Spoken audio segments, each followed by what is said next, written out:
So, yun, dahil wala akong pasok ngayon kay Kuya at wala din akong pang-biyahe ng tuktak ngayon, eh, mag-extra muna tayo sa Candelaria, magtatahi ng sapatos.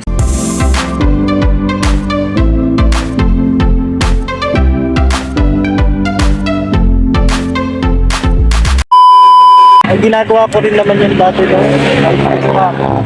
walang bakit Sabado at Linggo, yan.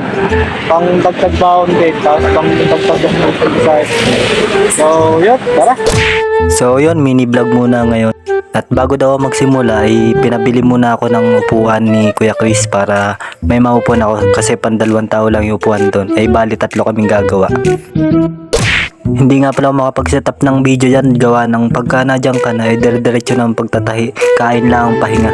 Nakatapos na ako ng ilang pares, kaya kakain na muna ako ng tanghalian.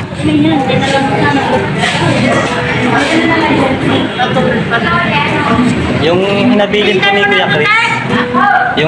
hinabilin ko ni Kuya Chris, yung sa magtatahi po ng sapatos, yung pagkain po. Tingnan mo. Minudog po yata yun eh. Bayad na daw po yun. 4 at 3-4. Ano yun? Yung kay Kuya Chris po na nabilin.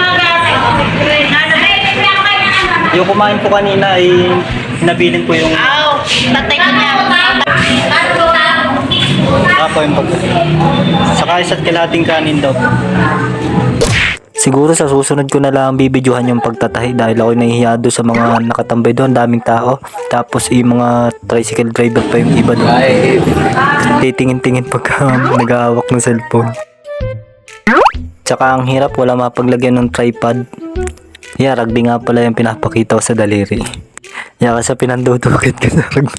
Pinangsusundat ko sa rugby para madaling mailagay sa sapatos pagka ididikit. Kala nyo kung ano na naman, no? Pag-stick kasi ang hirap, hindi masyadong nakakapit sa sapatos. Gawa nung iba kasi pag daliri talagang lapat na lapat.